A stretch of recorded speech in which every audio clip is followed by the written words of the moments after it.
Om Shanti. So I thought I might share just a few of my stories because Daddy Ji was the embodiment of love. And Daddy Ji held this whole organization in her attitude of love and belonging. She gave that feeling to absolutely everybody. And, sometimes when there's huge organizations, they fragment into different groups. But I really felt that Daddy Ji's love and belonging has kept this whole organization together so beautifully. I'm going to wind back the story right back to Karachi, because over the last few years I've been to Pakistan twice, which is the roots of our wonderful organization.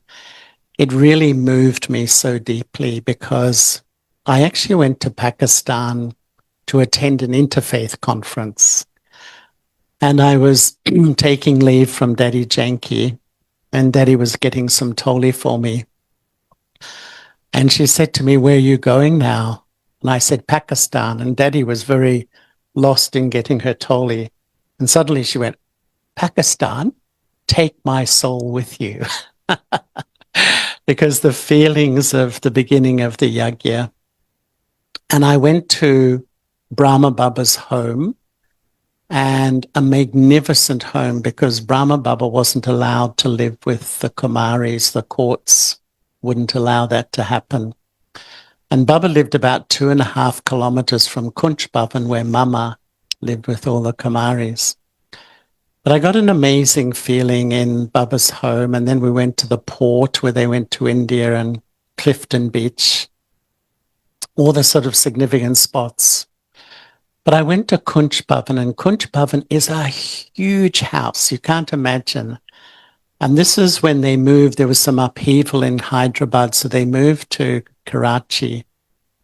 And as far as I am aware, Mama lived with about those 70 Kumaris. And when Baba left, it became a hotel. Then it became the Russian embassy. And then it became a school. But even though it's been many years, when I went in there, I felt so much love in that place. I was feeling how Shiv Baba, the ocean of love, came into Brahma Baba, the biggest river of love. And in a way, I often think of those two as the greatest love affair of the whole cycle. And really, Brahma Baba, I believe, never had one thought of renunciation. He just fell so deeply in love with Shiv Baba, so deeply in love. It just took him beyond the influence of everything. And I honestly believe this is the real method of Raja Yoga. The real Raja Yoga is to fall so deeply in love with Shiv Baba, with God, that it just takes you beyond your body consciousness and all your influences in that way. And I just feel somehow this whole wonderful story is that how Shiv Baba, the ocean, filled Brahma Baba, and then the daddies, and this love. Our mission is just really sharing this love everywhere. And Daddy Ji was just such an embodiment of that love. And I remember also Daddy Janki, once we were in a meeting, and I can't remember what the meeting was, but Daddy just stopped and she gave drishti to everybody. And I felt her eyes were like little light bulbs just radiating love. And the whole, when you like that, just like Daddy Ji, the whole atmosphere changes. It just touches everyone's hearts. And I remember what she said. She said, "It's love that makes me move. It's love that makes me tireless. It's love that's taken me beyond all limits. Body consciousness is all about limiting myself. I'm not this, I can't do this." And she said, "It's love that's taken me beyond all obstacles. Learn how to draw true love from Baba." And I really think that the real Raja Yoga is this pathway of love. I just feel that's the easy Raja Yoga. Who likes the easy Raja Yoga? Can I ask? Wow, unanimous. The easy Raja Yoga is the path of love in this way. And I've observed myself over the years, because I think a lot of this life is you gently observe yourself. And I observe when my heart is full of love, I feel so easy, so relaxed, so calm. And I'm definitely more generous and compassionate to others around me. But if the heart lacks love, the first need in life is love. The first desire is love. If that desire is not satisfied, all these other desires begin to emerge. And that's when we desire others to recognize me. We desire others to praise me. We desire roles. And, the limited desires come out when that first need to have the heart filled with so much love. And, I often have a thought that this is the only time in eternity we can know the love of Shiv Baba. This is the only time we can taste this purest quality of love. The only time I can taste it. And you know how in the Gita it says, out of millions, only a few recognize me. And out of those few, only a handful understand me as I truly am.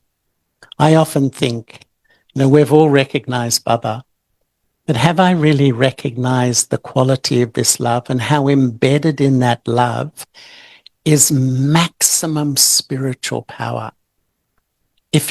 We all have sanskaras, we all have problems, we all have issues to face.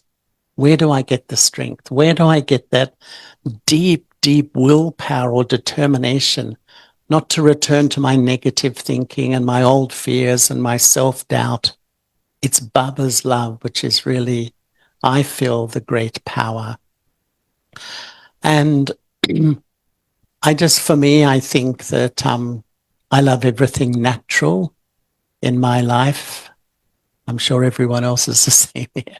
And I feel personally that if I'm forcing myself, in this life, I should go to the center. I should meditate.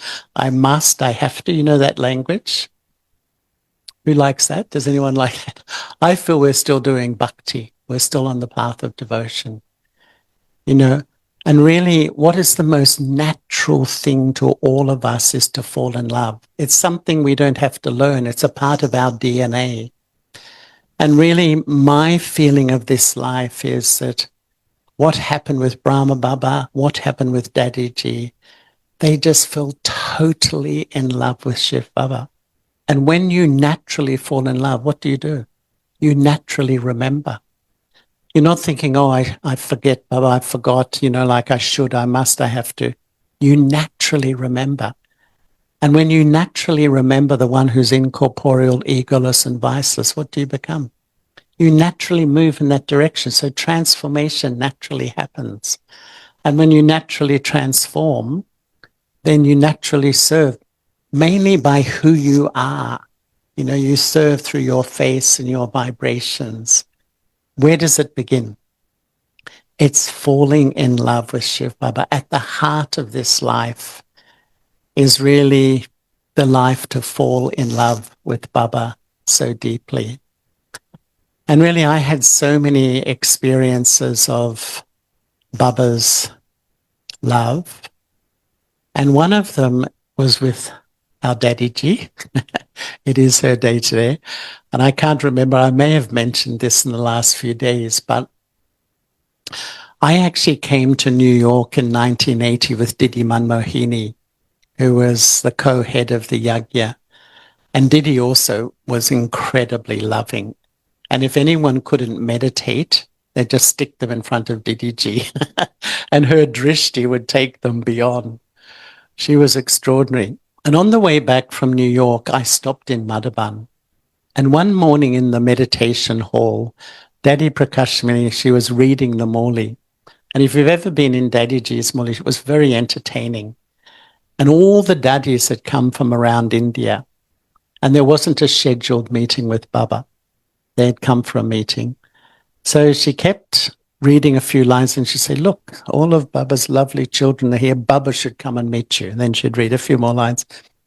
And at the end of the Murli, she just said, Gulzar, come, go to Baba. This is like straight after Murli. It's like 7:30 in the morning.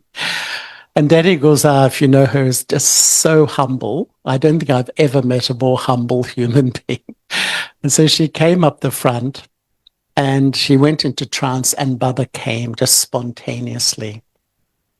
But Baba said, I haven't come to speak the Murli.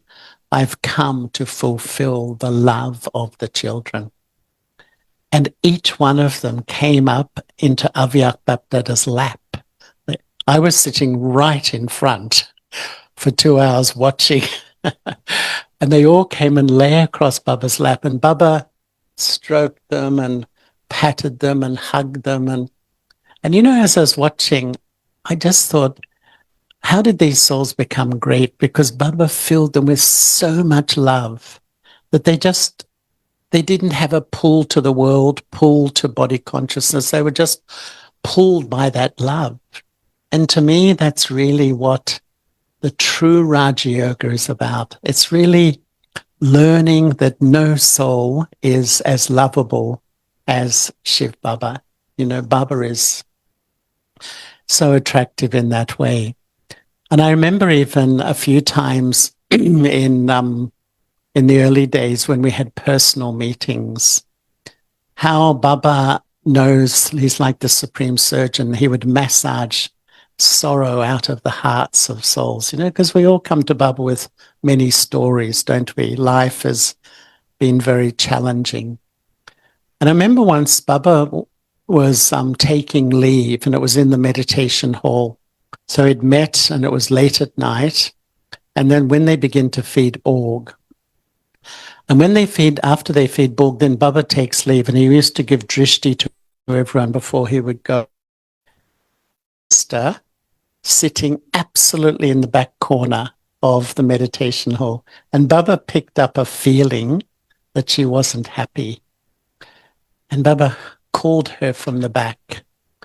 And it was like I just watched the supreme surgeon do a surgery, you know, like it was incredible. Baba gave her so much love. It was like he pulled a thorn out of her heart. You know, something was hurting. Something was giving her sorrow. And Baba's love, his attention, his blessings, and it was amazing. You know how people's faces change? Her whole face changed in front. You know, from that long, heavy, just light came into her face. It was the most amazing thing to see. And this is, I think, you know, to get to know the personality of this Baba and to taste his love, because it's a huge power in life. And one other time there was a brother who came and for some reason, I don't know why, he wouldn't smile. And the whole time in Madhaban, he was, you know, I don't know what I looked like when I said that. He had this long face and everyone knew. And so when he went and sat in front of Baba, the whole hall's watching, you know, what's going to happen. And it was amazing because Baba started to speak to him, praise him. His face didn't change, a little bit more. And Baba would not give up. It was so good to see. And finally a big smile came on his face and everyone was... But what was so beautiful was that Baba had such compassion for that soul. And, you know, the way he just knew that he had been through something in his life that had damaged him. And Baba, that love just opened the door, you know, so deeply. Sometimes I think, what is meditation? When we teach it to people outside, it's a very technical description. But to me, in a way, meditation is allowing myself to be completely loved by Baba. Observe yourself. If you, the bindi, just live stream God's purity, the ocean of love into your being, watch how the whole inner world just cools down, calms down, and you feel full. You feel you have what you need. And so to me, meditation is allowing myself to be loved by Baba. What is knowledge? Observing, where do I block that love? If I've found the love I've looked for half a cycle, we are the souls who've searched. I feel we've had a memory in the back of our mind of this pure love, this perfect relationship. It's sitting here. And every life, it just kicked in this search to refine this relationship. And, but if I'm sitting in front of Baba and I can't feel it, don't panic. Don't panic. Just, to me, this is the deep work of Brahman life. These beliefs I hold about myself. And these are the sort of things like, I'm not good enough. I'm inferior. I'm not lovable. I'm not worthy. I'm not pure enough to be loved by God. This is the biggest obstacle. I'm sitting in front of the love I've always looked for and I can't feel it. It's because my whole sense of identity is identifying with my impurity, my weakness, my inferiority.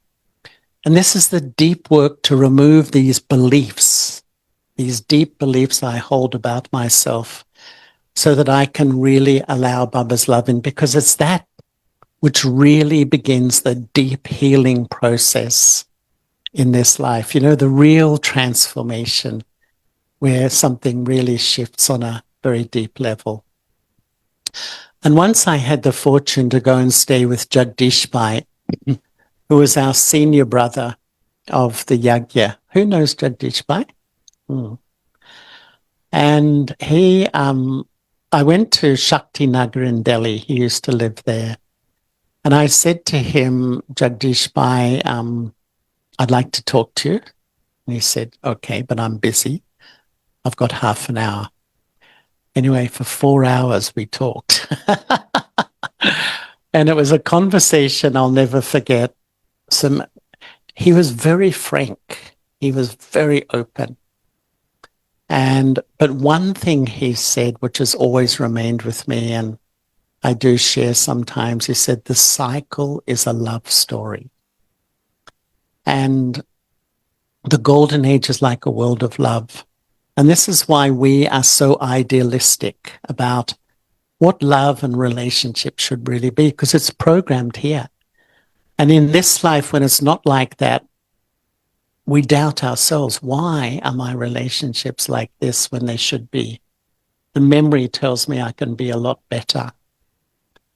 And what he said was that when we come to the copper age, it's not that we stop loving, we just love the wrong things. So when I love my body, it becomes ego. When I love the bodies of others, it becomes lust and attachment. When I love material things, it becomes greed. In a way, all the vices are a misdirected love, polluted love, perverted love, love gone in the wrong direction. And what Baba is doing now is that he's giving us this extraordinary education as to how to love accurately. And you know how Baba has the way of saying a one-liner which just absolutely hits you. You know, just it's simple, but it's so deep. And once Baba said, true love is to love that which always exists. True love is to love that which always exists. And what always exists? Souls and Baba. And if you love anything temporary, you'll attach your heart to that. You build fear and insecurity in your life in that way. And I feel that we come to Baba, and Baba gives us this amazing education how to transform our love from temporary to eternal. Just love that which always exists. From physical to spiritual. from love based on emotion to love based on truth. Big difference. Love based on emotion is that love that loves you one day, you're the best thing. The next day doesn't want to know you, loves you one day and rejects you the next day. The very much the love of this world, very fickle. But love based on truth, I always like it in the Morley when Baba says, you should have a loving intellect, meaning it's love based on truth in the sense that we have this, we can see the value of somebody, and no matter if they fluctuate or change, my vision remains, the same. So that's a constant love, and it really is so supportive. There was one brother in London when I started, and he gave himself the title. Was I mentioning this somewhere? I forget where I've mentioned things in the last few days, but he gave himself this wonderful title, the most negative person in the world. That's quite a big claim. But you know what he said to me? He told me his experience once. He'd go to the center and he was always feeling hopeless and what am I doing this for? But Daddy Janki saw beyond his present state and could see his value. This is like a love based on truth, loving intellect. And no matter how much he fluctuated, no matter how many moods he went through, she kept seeing that person, his true self. And he said to me, it was her faith in him, her drishti that helped him come out of that feeling. And so this incredible education Baba is giving us. And sometimes I feel, what is this life?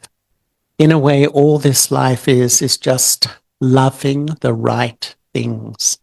Loving the right things. When your love is accurate, automatically there will be deep transformation. And even loving Baba as a soul.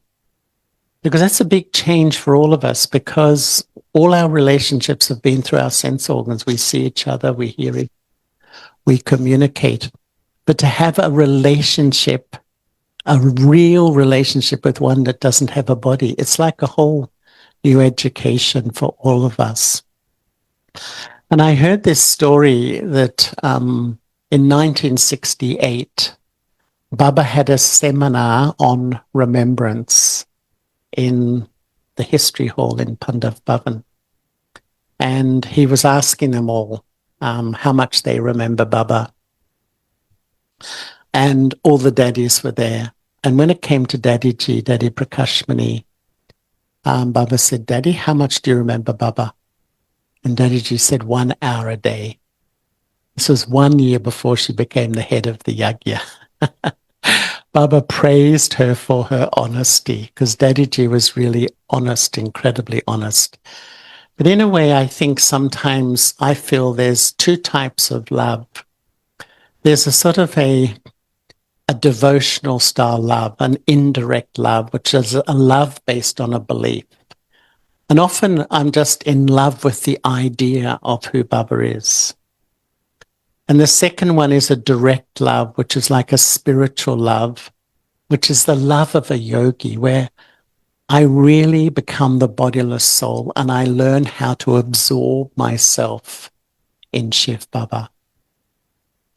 And I really feel that this is where, we all want to go, why we all come here. But what holds us back? Why is it sometimes that in my heart I want that really deep, real relationship with Shiv Baba? Because when that connection is strong, you know how you feel so empowered, your self-respect rises. You feel you really are the person you want to be. But sometimes we just feel a little bit distant from that experience. Because I think, on the one hand, I do love Baba a lot. But on the other hand, I sustain dependent relationships. And what happens is that, when I remember Baba, I feel light. But when I get caught up in thinking about the family, thinking about people, thinking about their behavior, analyzing them, processing them. It's like I'm having yoga with their bodily beings, and I give power back to my impurity. I strengthen my body consciousness. I've come here to become pure. And yet, because I react to people, I feel hurt by people, I feel up, I keep thinking about them, and that just gives power back to my old story. So I sometimes think I'm a Brahmin. I practice everything. I follow principles. I do service. I do everything, but I feel a bit stuck because, in a sense, I keep going back and giving strength to those old sanskaras. And it's why what I've observed in Dadiji, and once we asked her, why did Baba make you the main instrument of the yajna?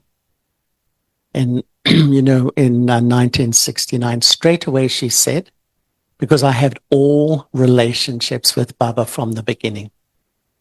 And when you have all relationships with Baba, it's like if you remember the one who's incorporeal, egoless, and viceless, as was saying, it's automatically you move that in that direction. If you keep going back to the bodily beings, then that holds me back, so we don't really feel we're moving forward as we really should. And I often feel that when I have all relationships with Baba, I win Baba's trust. Because Baba knows that he's the main influence on me. Wherever he puts me, he knows that he's the main influence. I'm not going to be influenced by opinions and situations and vibrations. Baba is the main influence on the soul. And I've seen that really of all the main instruments, even whatever their sanskaras may be, they've all got this sanskara, which I think wins Baba's hearts, that we have been in families for an entire cycle. Every birth, we're in a family we've all been fathers, mothers, brothers, sisters. We've done it all. Do you feel that? Do you feel you've played every part? This is the only time I can really know Baba deeply, really deeply. And that's why really to really feel in the time that's remaining, this is the seed that will take the soul really high, just all relationships with one. Because one of the feelings that, everyone is having at the moment in the Brahmin family is that time is short. Do you feel that? Do you feel time is short? And that's not to be tense or worried about in any way. The real question is, how do I want to use my time?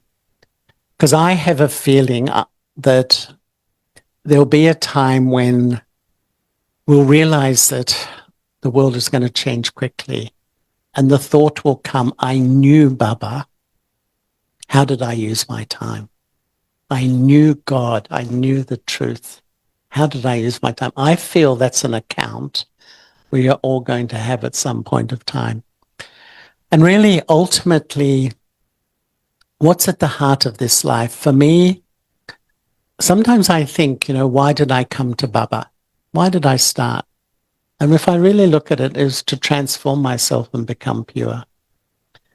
Why am I still here?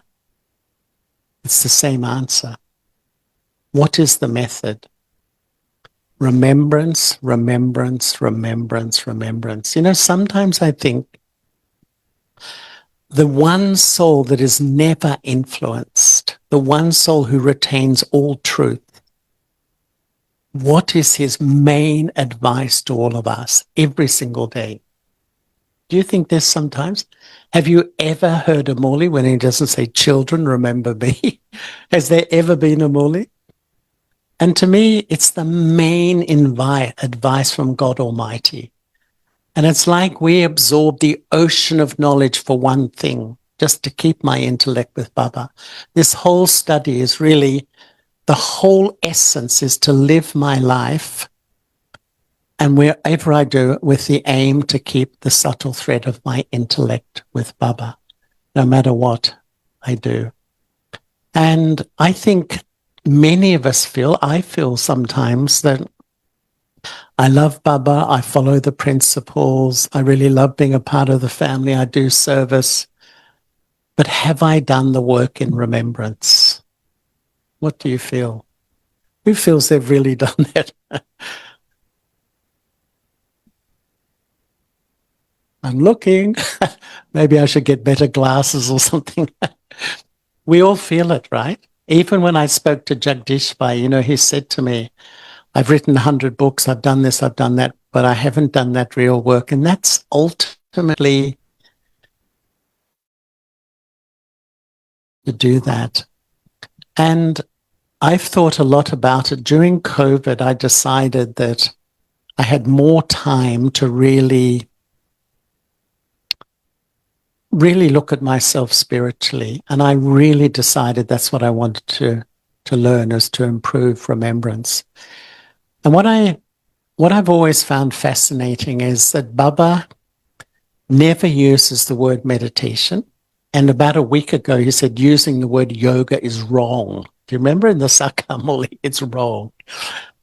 He only uses remembrance. Why? Because it's natural. At every millisecond, even while you're sitting in this room now, the subtle thread of your intellect is traveling back home to remember something, traveling on the other side of the world, traveling to tomorrow, what I have to do. You're remembering, you're constantly remembering. And in a way, all Baba is saying, children, redirect that to me and you can reach the highest stage.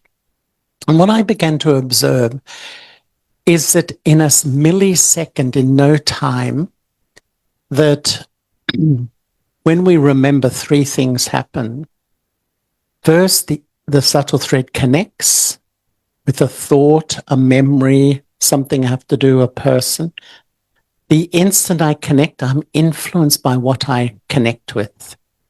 And whatever influences me, thirdly, I have a feeling inside. I have a feeling. And so whatever I remember will really dictate how I feel internally.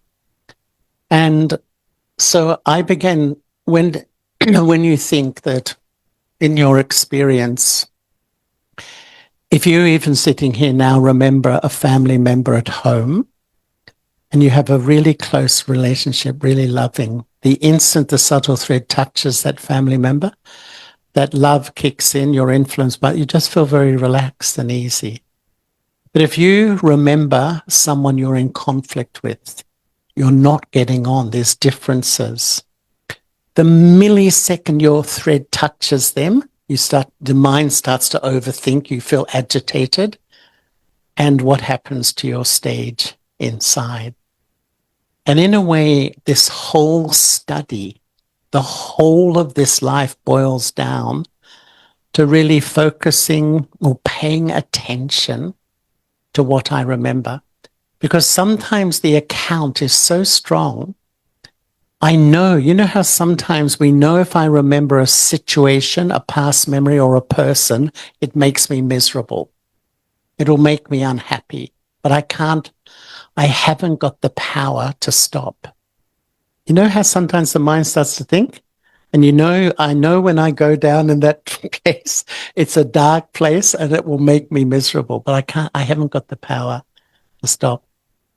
And I think that, this is, to me, the effort of Brahma Baba in a way, that he paid so much attention to what he was remembering.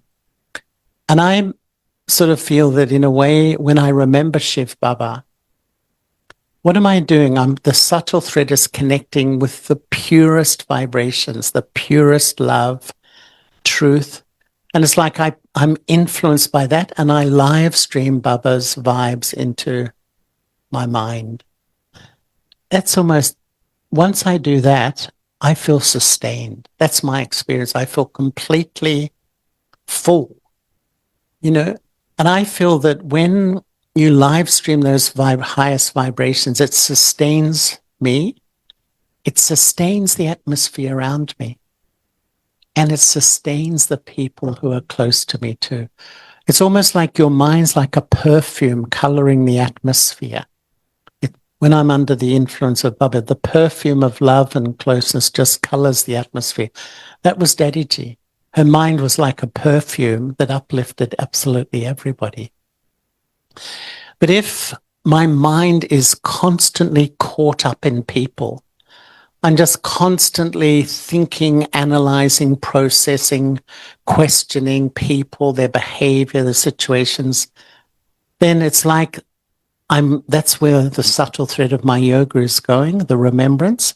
So low vibration in my mind. So I feel I'm a Brahmin, but I don't feel that great. I'm not really that happy because I'm remembering these things. And if I remember my past and I dwell on my memories and my mistakes or things that have happened, lowest vibration. And that's why this study is really to keep the subtle thread of my intellect with the ocean of love. And I love that word, I live stream that vibration into the core of my being. And I feel there's 3 laws of remembrance. The first law is pay attention to what I remember. To me, this is what spiritual effort is. And to me, what Brahma Baba really did, I just feel that he was so lovingly attentive that whenever that subtle thread just went in the wrong direction, you tweak it, you bring it back. And it's just paying attention. And this is what I was trying to do. When I know when my mind steps out of the area I want to really connect with, bring it back. This is attention. After a while, it becomes more natural.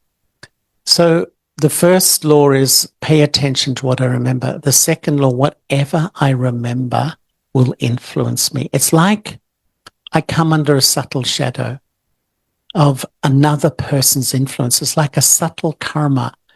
The more I think about another person or situation, I almost build a karmic story with that person. And thirdly, whatever I am influenced by, that's my stage fundamentally. Whatever the subtle thread connects to, I'm influenced by that. I live stream it back. That's how I feel inside. And I think if you try it, if I'm not feeling that happy, if I'm not feeling that good, there's only one question to ask myself. What have I been remembering?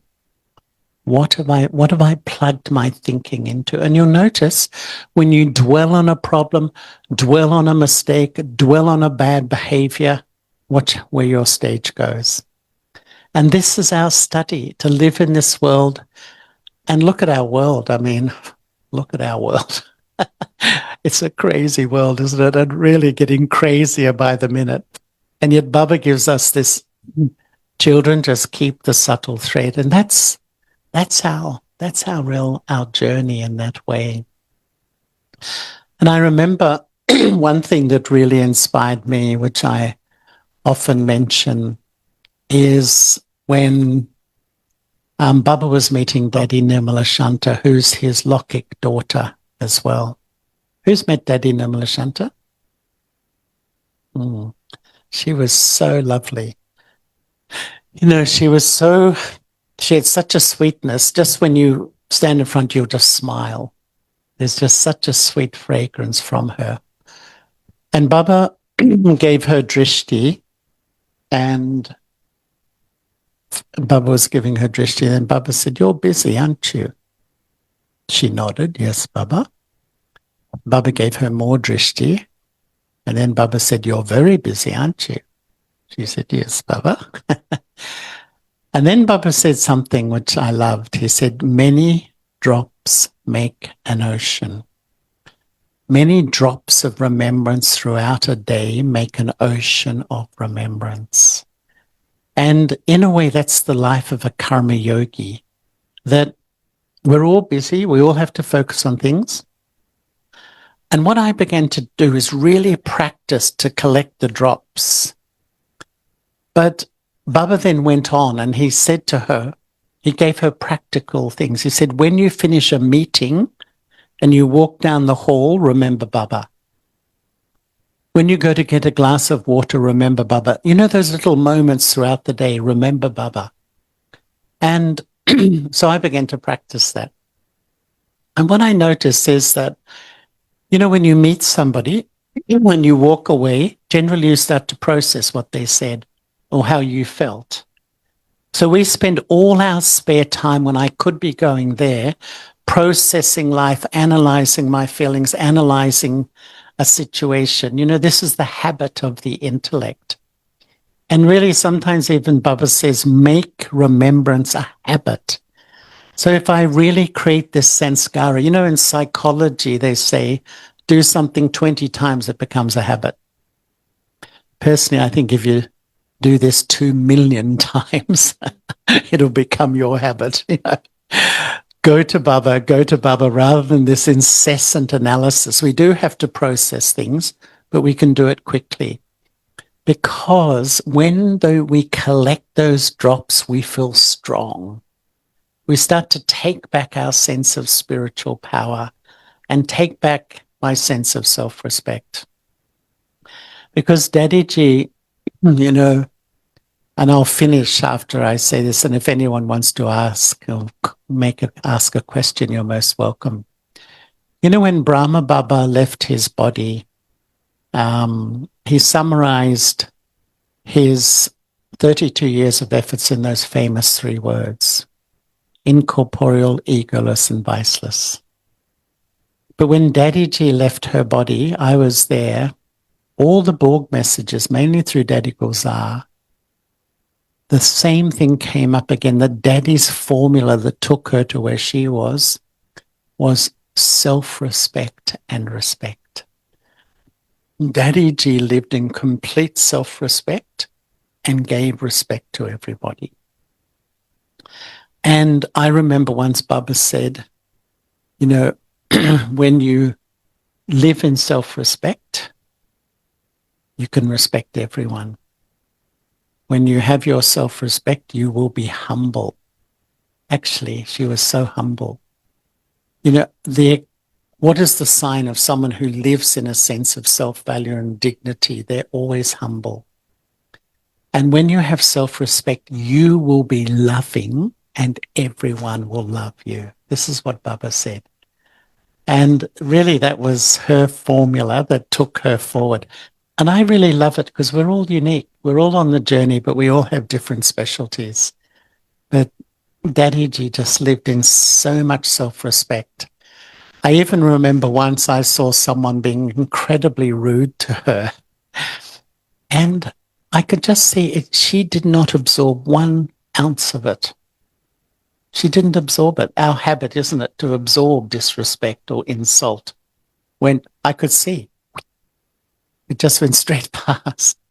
She was really a great soul. And I didn't know I was sharing this in Los Angeles, but I once went with a little film crew and we went around the world, made this little film called Women of Spirit. And it was about Daddy Jenki and Daddyji. And we interviewed a man who was the Under-Secretary General of the United Nations for Political Affairs, who was a good friend of the Brahma Kumaris, Dr. James Jonah. Beautiful man. So he was dealing with all the world leaders, the presidents of all the countries, on behalf of the Secretary General. So I interviewed him and I asked him, who's the most impressive leader you've ever met? He said, Daddy Prakashmani. And he really, because he said she is a total example. She walks her talk 100%. And he said, none of the leaders I've met do that. She was a very powerful soul. And so that's why, you know, some of you haven't met her, but really her good wishes for everybody, her respect for everybody, her love for everybody, her care, her care, genuine care for everybody was extraordinary, really extraordinary. So I'm going to put a full stop to myself. And I don't know if anyone would like to ask something. please feel free. We're just a little family chit-chat tonight. Yes, please. I think everyone can hear then. My name is Jit Barel. Charlie, it's a very nice. And your message summarized in one word is remembrance. And I would like to focus on that. So this time we have everything but the remembrance, right? Like we're constantly disturbed by social medias or TV or books or work or something. So how would you make a practice to think about, or remembrance about? Well, the question I had for myself some years ago was, am I an absorber or am I an observer? Because really, excuse me, when you're in Baba's world, when you're with Baba, almost automatically you watch the drama of life. But because we've been spiritually empty, we absorb everything. So we absorb the love and the respect, but we absorb the negativity, the criticism, the insult. We absorb the atmosphere of the world. And to be really honest, I feel in this world, imagine this scene, there's 8 billion human beings pumping out 70,000 thought streams a day. That's what they say for the human mind. And all those thought streams are filled with anxiety, depression, and everything. We're living in this whole mental soup of negativity. So if I'm not really remembering Baba, following the routine, practicing, my mind will start to absorb the atmosphere of the world. And the atmosphere of the world, the more you lack love and truth, the mind just goes faster, faster, faster, faster, and you can't stop it, can't sleep properly. So many things like that begin to happen. And it's actually really, it's just following the absolute fundamentals of this life, putting a structure into every day and really following it, waking up at Amrit Vela, listening to the Muli, but really not just, what often happens is we listen to the Muli or we meditate, and then I just switch back to my old thinking. No, we just switch back. We've got to practice during the day. And we all practice, and sometimes we fail. We go back into our old emotions, but the more you practice, my own experience, when I started, I think I was like this. After a while, it went like this. Honestly, now I feel quite stable. Because I think the more you put yourself under the influence of Baba, one influence, that is the influence on here, rather than all the influences, the opinions, the behaviors of the family, friends, and the state of the world. But it just really, if we follow what Baba tells me to do, really, we will start to move in that right direction. But we really have to follow the structure. To me, Srimat is not rules and regulations. I mean, who likes rules and regulations? Anyone here like them? It's against the human nature. Srimat is a deep code of truth that will free you from suffering, really. And if I have the wisdom to realize deep underneath each direction from Baba is a deep truth about the law of karma. And the more I follow, it will free me from so much negativity when I follow Baba's direction. So it's sort of like that helps me focus. And when I really do what Baba tells me, and it's quite simple, you'll definitely start to feel yourself moving forward spiritually. If we buy only 75% of the package from Baba, we don't get the full. Because sometimes, to be frank, we have one foot in Baba's world and the other foot in another world somewhere. And when we do the splits, it's not a comfortable, it's quite painful. Really, I would say really, this is the time just to see Baba. I feel, what is the most beautiful life? To remember one and have good wishes for every single human soul you come in touch with, regardless. And I feel that's what an angel is. An angel is really one who just is in love with God and has that compassion and mercy. We could be so judgmental of each other. That's what, just think how judgmental we can be of our family, our friends, the world, the leadership in the world. And that's all the media. We're just used to this. But really, I think that people are suffering so much. And I was sharing somewhere, I'm sorry if I'm repeating myself, I don't know whether you watch things on, but one of the most touching moments for me was when Baba, he was meeting, a few times this happened, but Baba was meeting the double foreigners and in a huge crowd actually. And Baba said, children, can you hear the cries of the devotees? Can you hear the suffering in the world? And really, can we hear how our human family is feeling? I feel we get so self-absorbed. Me, my life, my story, my problems. It's a bit self-indulgent. Ultimately, this life is really to be in love with God and to give. And actually, there's a deep secret in service. The more you give love, give respect, give cooperation, give good wishes, the less you take and you absorb negativity, criticism. And that's why really I think the true life, even all the blessings in the last few days, service. And that doesn't mean just to run around like a mad thing, but have the consciousness to be an instrument to give in this world. The knowledge side, it's okay. We understand. The thing is, the circumstances, negative thing. For example, me, I'm supposed to wake up before 4 o'clock and listen to Murli and meditation, and like I come home from the work and very, very tired and supposed to sleep, and we have anxiety and they take anxiety medicine and it make you so sleepy in the morning. You can't, get up.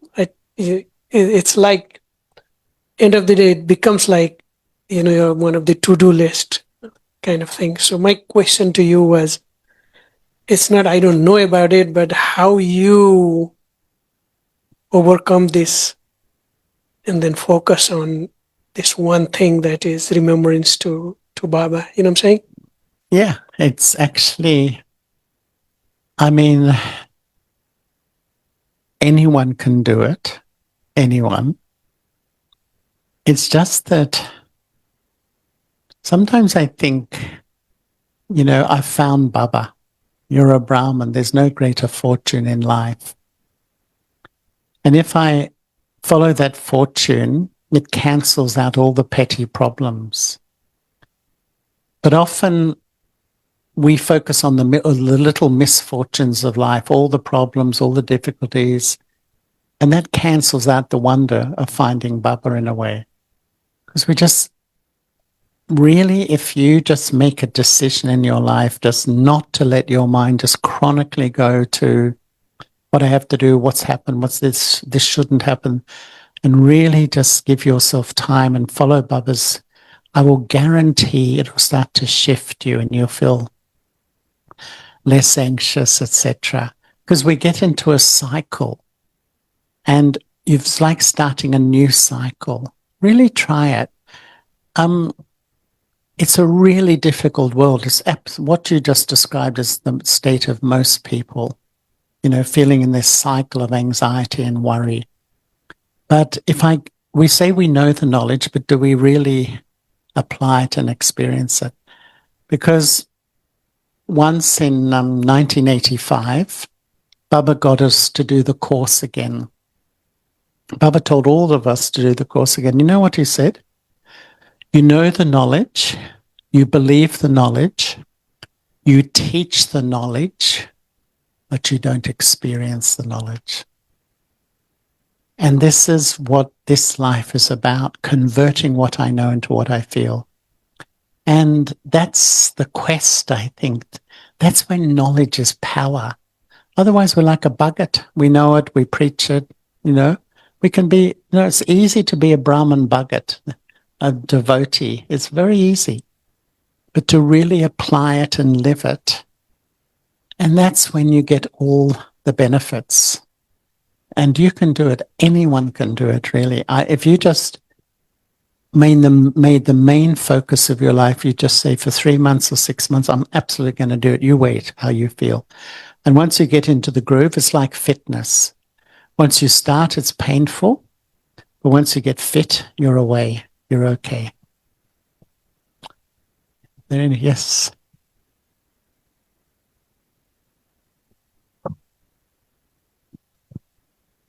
So oftentimes, not just the low kicks, but even Baba's children, students ask this question about love, that when we give altruistic love, unconditional love, then there is a possibility of it being taken advantage of or people taking you for granted.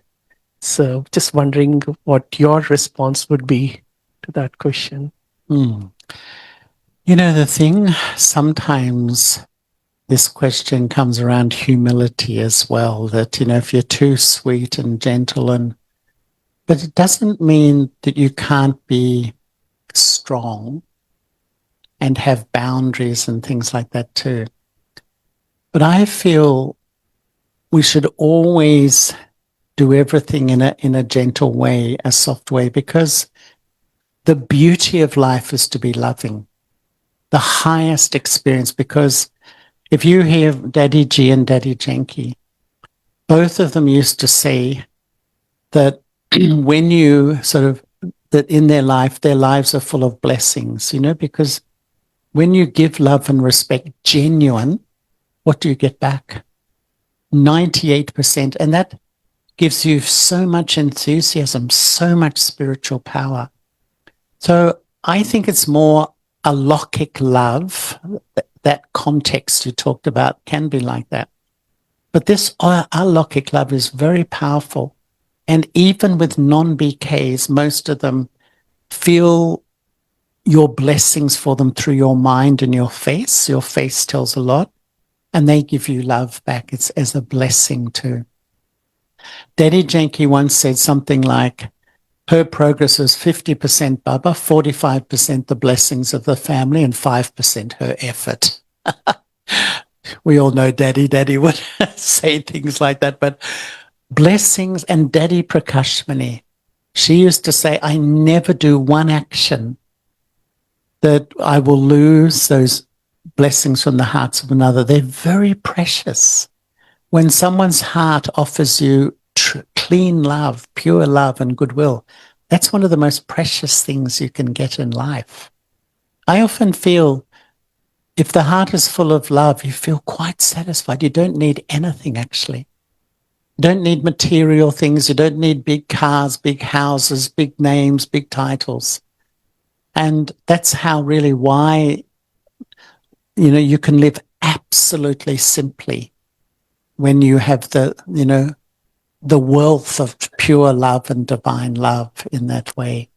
But in saying that, I sort of feel that we're not weak. And if for any reason someone takes advantage, it's not to be rude, but we can be sweetly firm, respectfully firm.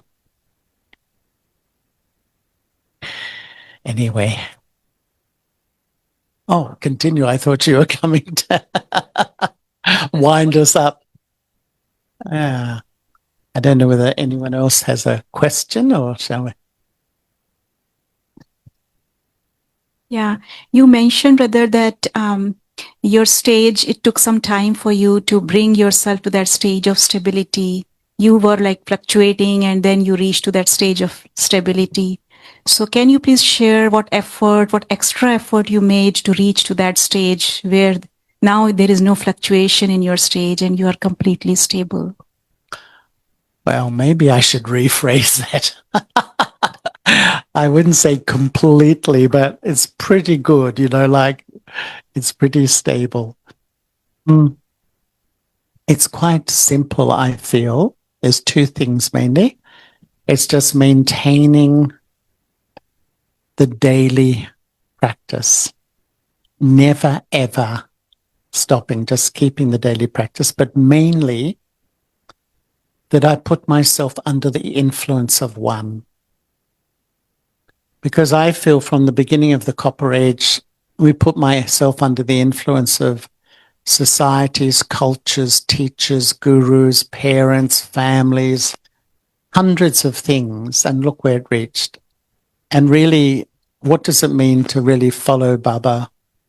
It means I put myself completely under the influence of one. I love everyone, I respect everyone, but I'm absolutely under the influence of one. And Baba is eternally stable. And so that starts to, if that's the main influence on me, then I step into that place too. Yeah. If I may, Brother Charlie, one last question here. Oh, I was looking, where's that voice? Yes. I thought, talking from the heavens. Yes. Speaking of Dadiji, right? She managed the whole yagya and she was so loveful. We can be loveful when we have nothing, but when we have so many resources to manage and so much, if we spend, someone did some mistake, they get, some resources get used up and we don't have those resources. But still, Dadiji used to keep that love for the souls and make sure they're fulfilled. And that's why Dadi is so loved by everyone. How did she get to that stage, and what practices do you think she had to achieve that? No, I remember once when she was in Australia, I asked Daddy, how do you run this huge yagya, Daddy, with so many people? And she said, first I listen, then I teach. So listen to the hearts of others rather than just making assumptions about people. And she said, I never try to control anyone. Because some people feel responsibility I have to control people. That is the biggest mistake of a leader. Even if mentally you're always correcting and controlling, you just push them away. You give them, and she was so wise. She said, I give freedom. And when you give freedom to people, they come close to you and they will want to hear from you. And lastly, she said, I trust everyone. And I think she just had so much love and trust that even I saw her, I've seen her be firm with people. She was never disrespectful though, but she'd be very clear what she wanted. I've seen her very firm with people, but not rude and not disrespectful, but this is how it should be. And because people loved her, they wanted to fulfill that. So it's very powerful leadership, actually. Thank you, brother.